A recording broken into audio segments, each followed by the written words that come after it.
Hey YouTube, this is Southern Prepper 1. A lot has happened in the last 36 hours. So we're going to get into that. But first, the owner of Conflicted, and that was the survival card game many years ago that he came out with it. They are having a super blowout sale. He's trying to get rid of all of his inventory. So I will put some information in the description in the first pinned comment if you're looking for Christmas gifts. Or if you remember, they got a lot of cards left, a lot of different packs. These can be played like a game. They also have scenarios. So I'll give you the coupon codes, but he's literally blowing them out. So might be able to take advantage of that. But let's get right into the video. The Israeli-Gaza situation. And first I just want to say, I've actually received some emails that were very sad to read. People were taking pleasure in the Jewish people being killed. I just don't know who would take pleasure in anyone being killed. So there's a few people I would like to block, not to have them send me any more emails, because they're that far gone in reality, in the sense of anybody dying, I don't care who it is. If you do not deserve it, it shouldn't happen. But there's a lot of support for Israel right now because they were attacked. And you can say these were terrorists. These were not terrorists. This was an army.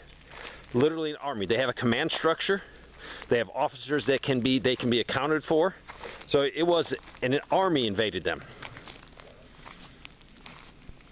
I can't still believe that the intel people let Israel down.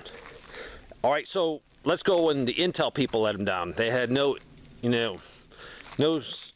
information saying, hey, you're going to get stopped in a second. But let's go back a little bit. How about the guards at the border? Someone was not doing their job. I cannot envision that. It is beyond my belief that it was so easy to penetrate, to move. And as we speak, there's still problems. So the intel people failed. Whoever was in charge of border security definitely failed. Now, yes, there was a holiday. So there was probably called max leave. Everyone gets to go, as many as possible, and to still, maintain the mission. And the mission, for some of them, were border security. But I guess they let too many go on vacation. Too many go on leave for the holiday there. People are saying, where did Hamas get all the money?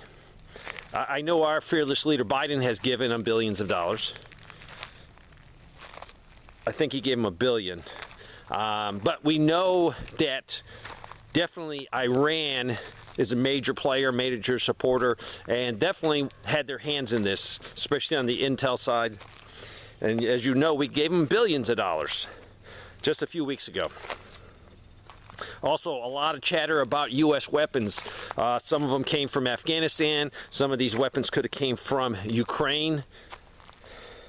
So a lot of unanswered questions. But right now for the Israelis, they need to secure their border. And that's real easy to say, real hard to do after it's penetrated in multiple locations. As you know, the figures I have are like 600 dead. 2,000 wounded, and 100 people taken across the border, probably as POWs, if you want to call them that, kidnapped. So Israel is a small country. And later today, if I'm near my computer, I will read you 2 emails I got from a person, a prepper. They're a prepper. They watch my channel, but they're in Israel. So very interesting. I will try to get you that today, the 2 emails that I got from them. It's sort of funny that all of a sudden the Ukrainian money is getting shut off, so the military-industrial complex is losing money, and immediately we have another war that's going to require probably some money, probably some deals and equipment and ammo given to Israel. And it depends how big this thing goes. Right now they need to secure their border. They are planning probably invasion of Gaza to root out the Hamas. Now there's 2 million people there, and there are innocent people there. Yes, They're Muslims, but they probably want peace just as much as Israelis. I wish and pray they can work out something. There's mothers and dads there that just want to put their kids in school and have a better life. And then there's other people there, for whatever reason, they hate Israel. So it's going to be very, very costly to go in there. I've been in urban warfare. It's the scariest thing. You know, when you're sitting back hundreds and hundreds of meters and you have the full support of the Air Force and all your attack assets that are up there, fixed wings, rotary wings, it's easier. But when you get in there in a building and you're not just fighting building to building, you literally fight corner to corner. Your success sometimes is, hey, we took that corner. That was a success. We took that room. We took that floor. We finally take a building. And that's what it's going to be like. It's ferocious fighting, close range fighting. I pray it doesn't happen. But it probably will. We also have Hezbollah. The figures of them, you know, 30, 40 full-time fighters, maybe 50 or 60. They got a reserve element. A lot of people say that Hezbollah is more powerful than the Lebanese army. But they're definitely moving assets of theirs, men, equipment, to the border. And it could be for two reasons. As soon as they move their equipment, their men, to the border, it makes a lot of Israeli equipment out of the equation because they can't move it off the border. They actually have to reinforce their border with more armor, more equipment. So it freezes a big part of the Israeli army just in case Hezbollah comes over the border. There is UN peacekeepers there. They're pretty worthless. They're moving to get out of the way. They do not want to be there when the fighting starts because they will not be able to stop it. They'll just be targets. There is solid info that U.S. are moving assets as I talk on this film. U.S. assets are being moved, repositioned in the world to help Israel. It could be just a show of force so other countries don't interfere, or it could be we need to move assets that we might have to help them.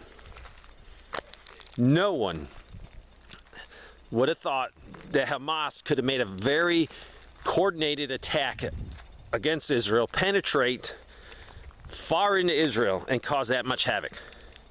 That was never on the plate. People never even thought it could happen. But this is a crazy world, and when you let your guard down, you drop your standards, crazy things can happen. So,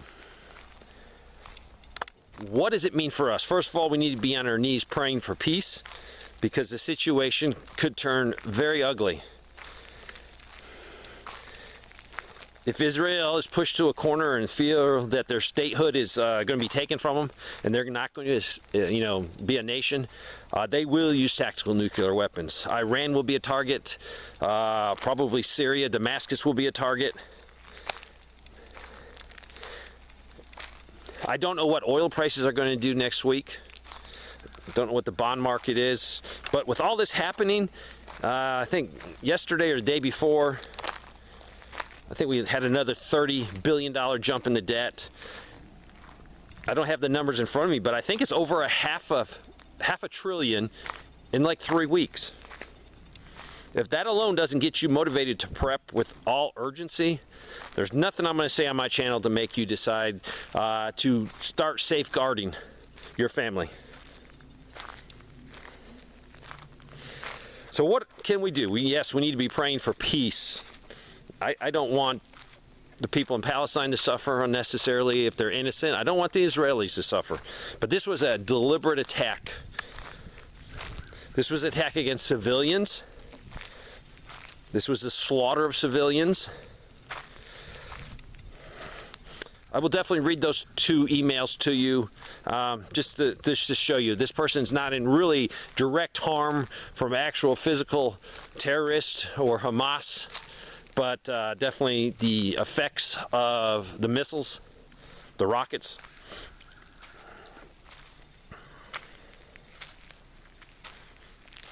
So what are you going to do? I would look at your petroleum-based products, your gas, your diesel that you use. Make sure they're stocked up, just in case the market goes funny. A lot of oil is in that area, and if there's a conflict, it's going to stop. It's going to drive the price of oil up. So be proactive. Be proactive on anything you need to put back. If you're thinking, hey, I need to store a little bit more of this or that. It's better to have it in the pantry or in the garage and not need it.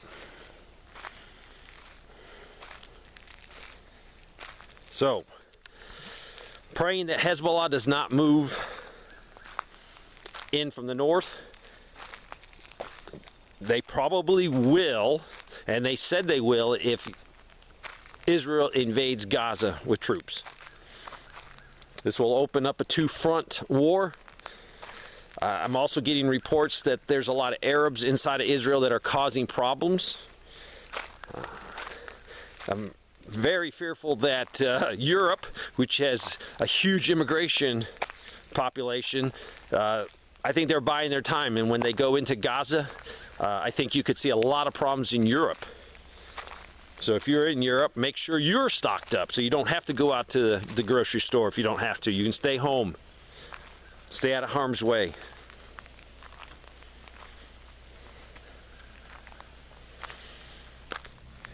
This is a very serious situation. The situation with Saudi Arabia and Israel maybe going to normalize some relationships. That would have been huge. So I think that's one reason that Iran had some influence on that to do this operation. And it looks like Saudi Arabia and Israel will not do this normalization.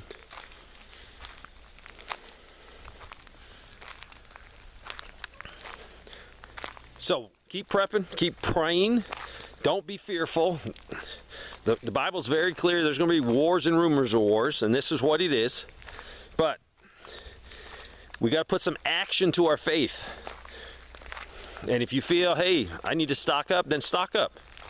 That's prudent.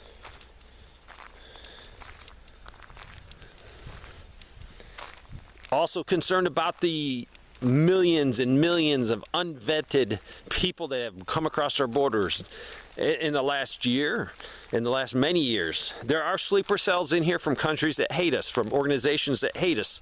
They're here. They're so easy to get here. I want you to remember back when the Wagner Group was moving against Putin. Wagner Group. Remember how easy they moved? Because there was not enough Russian soldiers there. That's what's happening in Israel. That's what could happen in the United States.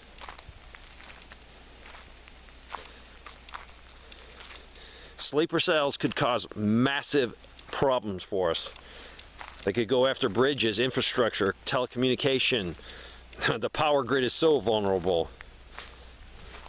They could go after large water sources for cities.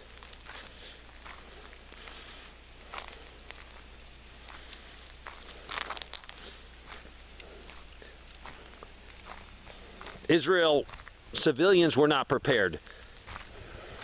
I thought they would have more of a home guard. They would be able to take care of themselves, but civilians were not able to take care of themselves. They were frantically calling the police and the military, and there was no one to come help them.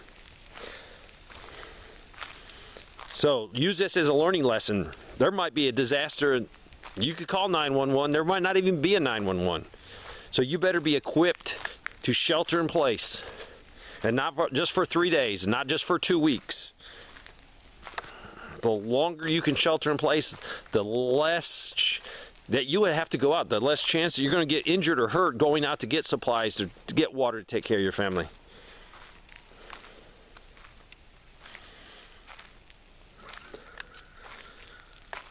So work on your communications. Cell phones can go down. Cell phones can, be destroyed, the infrastructure to support them. You have a way to communicate with loved ones. How about at least communicating with a couple close neighbors? Some cheap radios from Walmart, cheap radios from Amazon can do that task. Without communication, you're dead in the water. It's hard to make a plan, hard to implement a plan. So keep prepping, keep praying. Pray for peace. Thanks for watching.